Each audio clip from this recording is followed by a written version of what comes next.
Hi everyone, it's Jill with Greenwood Girl Cards, and I'm coming on to do a quick, what I hope is going to be a quick tutorial. I created this card, and this is done by inking your embossing folder and then stamping in it before you emboss. So this, it says Let It Snow in gold embossing powder, and I used some Aquamist ink from Paper Tray Ink, and then this tree stamp. And I'll show you what set it's from. It's from a set called O Tannenbaum. And let me see if I can show you the cover sheet for it. Yeah, it's O Tannenbaum, and it's this tree right here. That image right there. So, so I thought I would just really quickly show you this technique, and then I'll share another example of it. But first we'll do this. So first of all, on your embossing folder, there's a front and a back of the folder. The front usually has a name on it. So this says Doris, and it's the front side where that name is that you're going to ink up with your ink. So I'm just using some Aquamist ink, and I'm bearing on a little cutting board that I got at the dollar store for $1.49. It's just a nice surface to do inking on, because you can wipe it right off afterwards. And if it gets really bad, you can just toss it, because for $1 at the dollar store, you know. Okay, so you're going to ink it up with whatever color ink you want to use. In this case, I'm trying to create kind of like a snow effect, and the snowflakes are going to remain white, and the background is going to be that pretty blue color. And then you're going to take your stamp. So I have the stamp mounted on this clear block, and hopefully you can kind of see what I'm doing. And you're going to ink up your stamp. Now, I think this works personally a little bit better with rubber stamps, but it's not a very big difference. And it creates a card that somewhat has kind of a distressed look to it. So you take your stamp, ink it up, and then you're going to press it right down onto the embossing folder on top of the blue ink that's already there. And you'll notice that the areas with the snowflakes are not taking the ink, okay? So I'm just going to vary the height of the trees a little bit, and I'm also kind of not worrying about overlapping slightly, okay? So you're going to re-ink the tree though each time you stamp, okay? You want to make sure there's a lot of ink on your trees. So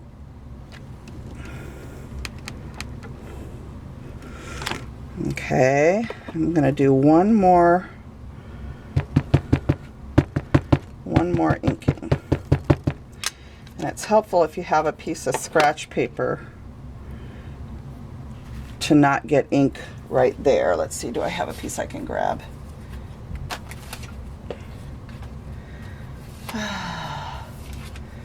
I'm never totally prepared when I make tutorials. It seems like I always forget something. All right, so I'm just going to do this one more time right on the edge here. Okay, so now you can see that the embossing folder is all inked, okay?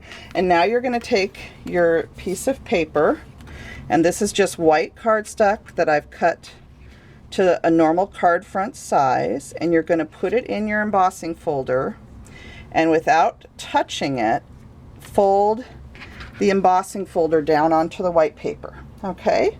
And then you're going to run it through your Cuttlebug. I've got my Cuttlebug right here, and I'm just using the normal embossing, you know, sandwich that you would use.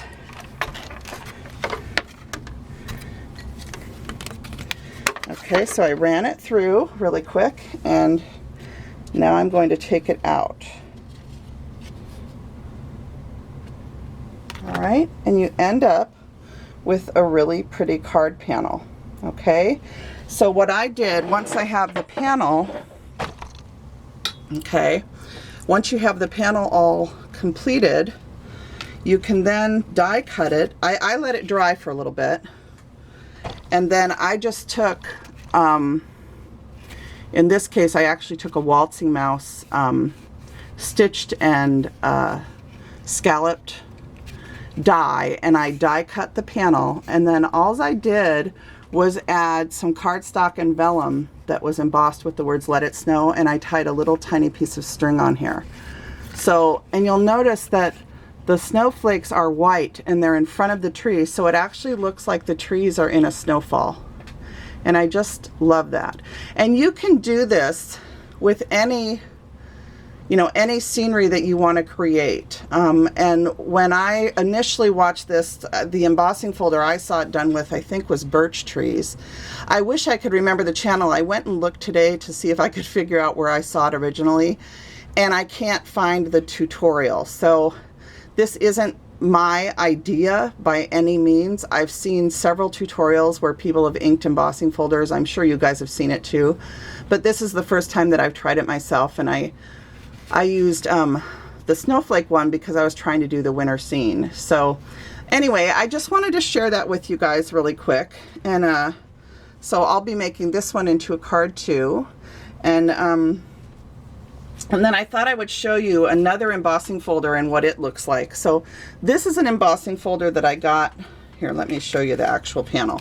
This is one that I got from scrapbook.com, and this one's a Sizzix embossing folder. It's by Sizzix.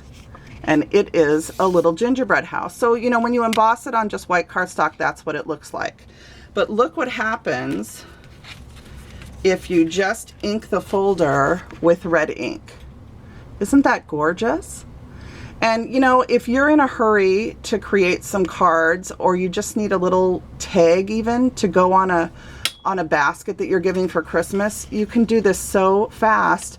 Just punch a hole, tie some ribbon, stamp a sentiment on the door, and you're good to go. And I just think it looks so cute. If you have more time, you can always go in and put some glitter glue, you know, on the, on the different parts of the candy that are on the house. Or, you know, there's just a ton of different things you can do, including adding more color with Copics or with colored pencils or chalk or whatever. So this is it in red. And again, this is using the front side of the folder. Here it is in, it's jadeite ink, vintage jadeite ink from Paper Tray Ink. Really pretty green color. I love this green. It's so pretty. And then here's another one I did in red, because you know me, red's my favorite color at Christmas, red and green. And then I wanted to show you, if you forget and emboss the back side of the panel, I did it on purpose to show you. That's a neat look too. It's much less colorful. So if you have like a really colorful background paper, you could even cut, you know, cut around this and cut this out and add this as a house to a card. So lots of different options. If you ink the back side of the panel, you're going to get a regular side on the front where the embossing is, and then the deboss side is where you're going to see the color. Okay, so that's just some ideas of using ink in your embossing folders. And again, here's that finished card for the one that I created with the trees and the snowflake embossing folder. And then I do have a couple more things to share with you really quick. I'm sorry, first of all, that this is the first time I'm making a video in over 2 weeks.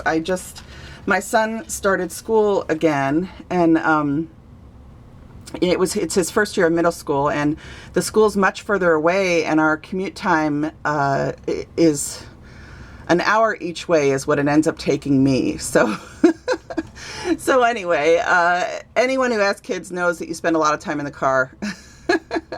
And then you add your day in and everything that you've got going on with work and everything, and my days just go by so fast, and I just don't have as much time for crafting. But I did manage to get some cards made over the weekend, and I wanted to share these with you. These just have, these are some leftover negative die cuts where I used the tree last year to create a tag, and then this is the piece that was left over, and I embossed it, glued it onto some really pretty plaid papers from Paper Tray Ink, and then just added a little tag and a bow. So these are just a few different ones that I created. This one says Noel, and it's just a striped paper. The glitter on this one is mercury glass glitter from Stickles, which I love kind of the antique feel that mercury glass glitter gives. So there's that one. I'm going to forget which ones I showed you. Did I show you this one already? I can't remember. Maybe not. Maybe I showed that one. Okay, so there's that one. This one says Christmas Wishes. And then on some of them, you know how much I love to use fabric, especially on tags and at Christmas and stuff. So on this one, this is a piece of fabric that I scored for 99 cents at the thrift store. And I just tore a strip of it and formed it into a really cute bow. And I just thought that looked so cute. And then this one says Warm Winter Wishes and could be used for anything throughout the winter. So there's that one. Here's another one with a plaid paper from a plaid paper stack at Paper Tray Ink. And this one says Merry Christmas again. Here's another one with a fabric. This is another piece of fabric that I scored at the thrift store. And this one says Merry Christmas. And it's just a little calico print, that fabric, and I thought it looked really good with the green gingham, a nice contrast. So there's that one. And I have one more. And this one is a really pretty aqua red and snowflake plaid paper. And then just a little tiny embroidery thread bow there at the top, or you know, my normal, you know. And then on this one, the embossing folder is from Tailored Expressions, and I just added some glitter dots on top of the little snowflakes. So so those are the cards I made, and then I do have one more thing to share with you. Oh, I was going to show you, these are my mess ups too. I tried doing a background with Santa's sleigh, and I may still salvage these. I might just use a circle die to cut this out and see if I can make them into a card. I don't know. But anyway, some stamps, when you emboss them, it's going to turn the stamp backwards, I guess. Is that right? Yeah. So this one, it looks like it's going to go that way, but when you emboss it, it actually ends up being backwards. So I'm not sure if I like it. I don't know. Anyway, sometimes you just look at stuff and you're not sure if you like it. I don't know. Maybe I will tomorrow. I'll look at it again and like it. But anyway, the last thing I have to share are just some little, I should really move this out of the way. You don't want to look at my cuddle bug, do you?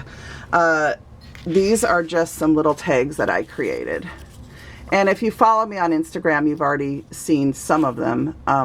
This is a little Frantic Stampers nativity scene die that I got. And then I used my Silent Night tag from Lily of the Valley. And I always try and make a few tags each year that represent the nativity. And so some of them use music paper. And then I think you can see it there. There you can. I also put Wink of Stella in the background, so it looks like it's under a big starry sky. So there's a bunch of them in this little plate, and I will add these to my tag caddy. And I'm going to show you guys what I've done so far. Hold on just a second. This is my tag caddy. I think I showed you guys at Halloween for Sab's Spooky Space Challenge.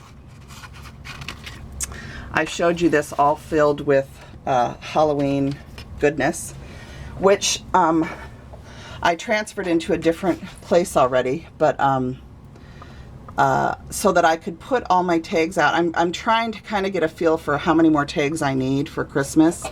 So what I did was I just put them all into this little caddy.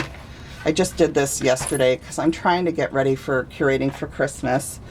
And so I've just got them all sitting in there. And I still think the tag of the year for me anyway are these tags using the Tea Time die from Tim Holtz. This one says Hot Cocoa Warms the Heart.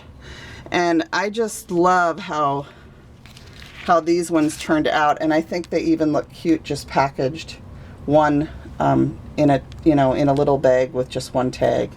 And so anyway, I just am so excited for Christmas. I know a couple people have commented like, Christmas already? Why are you doing Christmas? But if you follow my channel, you guys know that I make tags every year for my very big, large Italian family. And I have lots of nieces and nephews. I have 6 brothers and sisters who have wives and children, and you know, a very big family. And you need a lot of Christmas tags if you're going to give everybody a set of them for Christmas.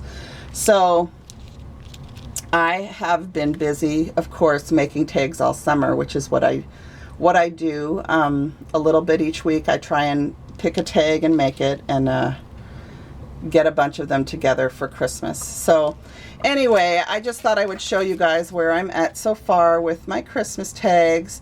I still have lots of ideas buzzing around in my head for things that I want to make and do. And I've put, of course, a couple tutorials out there already, but I do want to do more. And I'm hoping that time is going to permit, because I do have I have tags made, but you'd be surprised how fast they go when you have a big family. And these are going to go really, really quick. So here's the other side, and on this side of this I have, trying not to wreck anything here, I have all the snowmen that I made. So these were the little snowmen. These use an old Stampin' Up! 2-tag die. And this tag has kind of a round head, and I got this idea from Pinterest. It's not my own. Most of the things I do, I'm usually inspired by somebody else or by something on Pinterest. This tag uses a stamp set from Whimsy that I'm not sure is available anymore, but you could use any little Christmas stamp that you like to create a little tag like that. I love how these ones turned out. That one is paper instead of cardstock, but here's the cardstock one. This is a set from Waltzing Mouse again, and it's actually 2 different stamp sets from Waltzing Mouse. The little tag here that says Holiday Hugs is from a different stamp set at Waltzing Mouse. So Waltzing Mouse is now Gina K Designs. She's Claire now designs for Gina K. So eventually I think a lot of Claire's stamps will be coming out, probably all of them eventually will come out with Gina K, but I don't know that for sure. You'd have to ask. But anyway, this is a stamp set that I just love that has a bunch of different icons for the holidays with text in them. So I love how that turned out this year. I do still have these fall ones that I need to take over to my mom's. I've forgotten them twice. I've been to my mom's and I've forgotten them both times, so I need to take them upstairs and put them by my purse. Here's some just little joy tags. And I think I showed you guys these little, these different ones made with just little punches, and then you take a smaller punch and punch it out of the punched piece, and then they can either write on the inside or write on the back if you want to glue it closed. So, and I made a bunch of different ones. Where are the heart ones? Here's some that have, this one says cozy and warm, and it's a heart, and then it just has a tie with the fabric again. So, and then I think I showed you guys these snowmen. These are using a paper tray ink set, and they say wishing you the sweetest Christmas ever, and that's also a paper tray ink stamp set. And I think I showed you guys the one that I made to look like Harry Potter, and that's it right there. A lot of people think my son looks like Harry Potter, and he started middle school this year, and everybody, when he walks down the hall, they all go, "Hey, Harry." People that don't even know him are saying it now, so now he's a little bit, he gets a little frustrated. He's like, "I'm not Harry Potter." But he loves the Harry Potter movies and the stories and everything, and we have all the books, and we've read them over and over and over again. So anyway, this video is hitting the 19-minute mark. I am going to go ahead and let you guys go, and I will hopefully be back to share more Christmas stuff with you soon, and probably also some cards for Thanksgiving. So, oh, and don't forget the Paper Sweeties release. The October release starts on October 13th with planner stuff, and then October 14th for the actual stamps and dies that are being released for the holidays. So I have been having a blast designing with the new sets that Debbie has put out. Oh my goodness, I am in love. All I can say is I hope you come and take a look, and I'll be sure to come back on and show you my projects when I'm done. I'm so excited. I haven't been able to put them down, which is also part of the reason why I haven't made any more tags, because I'm busy making really fun stuff for her right now. So, all right. I want to thank, I was going to say too that Elise just put up her first Christmas tag videos over the last couple, I guess the last week or so. And so she's Lisi46 on YouTube. And I think it was Betty made one of my little reindeer tags that I did a tutorial on. I've given all mine away, so I've got to make more. So I've got to make more of those. But anyway, a couple people have ran with that reindeer tag idea, and I like their tags better than the ones that I made as the prototype. So I might borrow some of their ideas. And if you did make a reindeer tag, can you maybe go on that reindeer tag video of mine and just put a note there again, because I'd like to go look at your tags if you did make them, because I like getting ideas from all of you too. I know that a lot of people say, oh, your tags are great and everything, but all of the tags that I make are inspired by what I see out there. You know, we all kind of inspire each other back and forth. And so I love to see what everybody's creating for the holidays especially. Curating for Christmas is going to start November 1st. I really hope that all of you will participate, and I'm trying to come up with a theme right now. So I'm really thinking about having the theme have something to do with creating a tag this year. A tag that uses a specific thing. And then the idea would be that you, as a random act of kindness, you send the tag to somebody who inspires you on YouTube. So be thinking about that. I'm telling you now because it gives you a chance to get started early. Thinking about who inspires you and sending them a tag, because, you know, we're all inspired by each other, and I just think it would be fun to do that.